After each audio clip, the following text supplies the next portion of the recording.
Hey everybody, it's Ace. Welcome back to another Battlefield 6 video. In today's video, we're gonna look at some final details Lead Producer David Sirland has given about Battlefield 6 and their plans moving forward post-launch. After that, we're gonna check into more details about how Battlefield 6 is completely hammering Call of Duty right now, both in player numbers and also affecting their famous SBMM system, and so much more into this video. If you guys are planning to play Battlefield 6, then likes and subscriptions are appreciated. Thank you so much. So David Sirland answered a questionnaire from a concerned Battlefield 6 player over on X, who said that he's concerned about the soldiers' HP numbers, and I'm assuming this player meant the time to death, which was criticized quite a bit during the beta, but David Sirland didn't understand the question. But the second confirmation, which was very important, is that 60Hz servers is going to be the base for Battlefield 6 multiplayer, and I'm assuming Portal as well, which is great. Thank you very much, David Sirland. This is the exact same man who added 60Hz servers back in Battlefield 4, nearly 15 years ago at this point, because that game, along with Battlefield 3, ran on 10Hz. And let me tell you, the servers were complete dogshit because of this. After 60Hz was added to Battlefield 4, we got the Battlefield 4 everybody loves and knows today. He also mentioned soldier visibility, which was also criticized on some maps in Battlefield 6, and he also confirmed that it's planned to be improved per map. So we can assume here, if the visibility was pretty bad, let's say on Siege of Cairo, they're gonna improve it just for Siege of Cairo, and it's gonna remain the same as it was in the beta for, let's say, Liberation Peak. Honestly, the option I would go here for is maybe the Battlefield 5 added glow to the soldiers. This is how they attempted to fix the famous bad visibility of Battlefield 5, and I think on some maps that added glow to the silhouettes of the soldiers definitely did help. Something I'm not particularly happy about is that squad reinforcements are not returning from Battlefield 5. If you're brand new to the franchise, these were a set of scores your squad was given when they were performing various tasks on the battlefield: reviving, capturing flags, destroying vehicles, and just having a good old time in the combined arms gameplay. So after a while, when you accumulated enough score, let's say 10,000 score, you could call down maybe a supply box, you could call down a smoke barrage, and if you saved up a lot of points, so let's say 20,000, 30,000, 40,000 and above, you could call down special vehicles. Some of them were extremely powerful, like the Sturmtiger or the Churchill Crocodile are just some that come at the top of my mind. And then of course, the last big upgrade you could call in would be a V1 rocket, which is basically just a huge cruise missile you could call down and kill a bunch of players. Your squad and you actually kind of wanted to team play more because of the squad reinforcements being available, because you really wanted to farm up maybe that Sturmtiger or the V1 rocket to turn the match around. So the fact that it's not returning on launch is a little bit disappointing. And then the final piece of information: will you guys add manual leaning? They said no, not for now. We opted for peak and lean. So he's talking here, I'm assuming, about contextual leaning that existed in Battlefield 4. So we won't actually have keybinds for manual leaning like maybe we had in Delta Force and some other games. I'm okay with manual leaning not existing. In my opinion, it's just an opinion, but I believe it adds more to camping gameplay to first-person shooters. I'm not playing Rainbow Six Siege here. I'm playing Battlefield. I just want to run around, kill some guys, and play with my squad. I don't have time to lean over a box and wait for people to run into my line of sight. I believe this gameplay is detrimental to Battlefield. How do you feel about manual leaning, squad reinforcements, and the visibility? Let me know down in the comment section. And now, ladies and gentlemen, it is no secret that Call of Duty Black Ops 7 has been struggling in the last couple of weeks, of course, because of Battlefield 6. Battlefield 6 has been hammering Call of Duty on all fronts, and now since the Black Ops 7 early access beta is up, less than 80,000 players actually played it on Steam. To be fair though, these are only the early access numbers. We're gonna see later in the week when the open beta is out how many players Call of Duty can actually get in the beta. But still, 80,000 players for pre-orders is very low for Call of Duty. After another successful Call of Duty Next event on September the 30th, it appeared as though hype for the next Call of Duty was finally starting to build. But it doesn't appear to have done enough to get fans back into Call of Duty Black Ops beta on day one. As spotted by Insider Gaming, the concurrent player numbers for Call of Duty only peaked at just under 75,000 on Steam yesterday, which is only about 40,000 players more than its daily average. So get this, guys, it's only 40,000 players more than what the game is usually getting on average. That's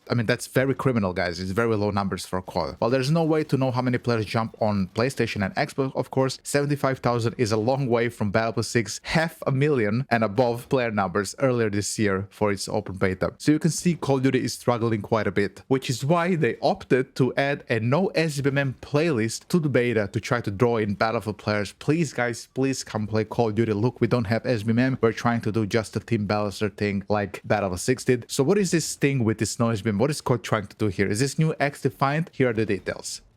Activision has very proudly announced that it will be adding a new open mosh pit playlist into the Call of Duty Black Ops 7 beta, in which skill consideration is drastically reduced when queuing. In short, the playlist will not feature the standard skill-based matchmaking system that has been standardized in Call of Duty for years, basically since Call of Duty, I think, Modern Warfare 2019. It's a move that has sparked some positivity online after what seems like an abysmally disappointing beta for the franchise, with player count to Steam, a data metric only publicly available through a player counter, not increasing significantly during the beta. The Black Ops 7 beta patch note states that the open mosh pit playlist will be identical to the mosh pit playlist, with the difference being that skills-based matchmaking will be significantly reduced. In a statement to Charlie Intel, Activision confirmed that this feature will utilize classic matchmaking from all the Call of Duty titles, where skill was previously considered minimally. So they're just trying to drag in COD 4 players, Modern Warfare 2, Black Ops 1, and all the actual great games from COD that I personally also enjoyed back in the day in tandem with Battlefield. However, Insider Gaming and Tom Henderson are claiming that this mosh pit won't fix the problem. They claim that this dedicated mosh pit to decrease SBMM won't have significant impact in the grand scheme of things, as it's likely to be a playlist only chosen by the beta players. In fact, I would argue that the best way to solve the SBMM once and for all would be to integrate an SBMM playlist and open up the rest of the game. This is their solution, yet we know that Activision has all the data and we know that it's something they wouldn't want to do. I personally truly don't understand why doesn't Call of Duty just go the way of the older Call of Duties. They didn't build their fame with COD Modern Warfare 2019 or COD Modern Warfare 2 in 2022 or any of the other games that came after those games. They built their name and franchise on Call of Duty 4, or maybe even earlier CODs like United Offensive and COD 2, the World War 2 games, and of course later Black Ops 1 and Modern Warfare 2 2009, and even Modern Warfare 3 many people claimed was a very good game. Never played it, but I heard very good things about it. Why not just go back to that? I feel like the solution for Activision and all of its developers is just right there. It's hitting them right in the face. But it seems Battlefield 6 is gonna have to literally punch them in the face with the solutions. They did this with the silly skins being removed from Battlefield, or any notion of them being added to Battlefield seems to be almost zero. Now Call of Duty is also doing the same thing. I already covered that in a previous video, and I will leave a link to that video in this video description if you want to check it out, how Call of Duty removed those skins. And it seems the SBMM seems to be the exact same solution they need. Just remove it, dude. It's really not that difficult. There must be here maybe cockblock by Microsoft, who somehow figure out that SBMM is contributed to the sales of the game and maybe even the skins. Either way, this company is fighting tooth and nail to do that. What it seems is good for us, the consumers of their products. But honestly, in the long run, it will be good for them as well. But it seems that Call of Duty franchise is not interested in long-term gains or reputation, apparently. They just want to have super fast, instant gratification sales from skins and convoluted skill-based matchmaking where bad players believe they're good just because there is skill-based matchmaking. But it seems that is not working anymore. People want to have classic, non-convoluted experiences without garbage skins. So Battlefield 6,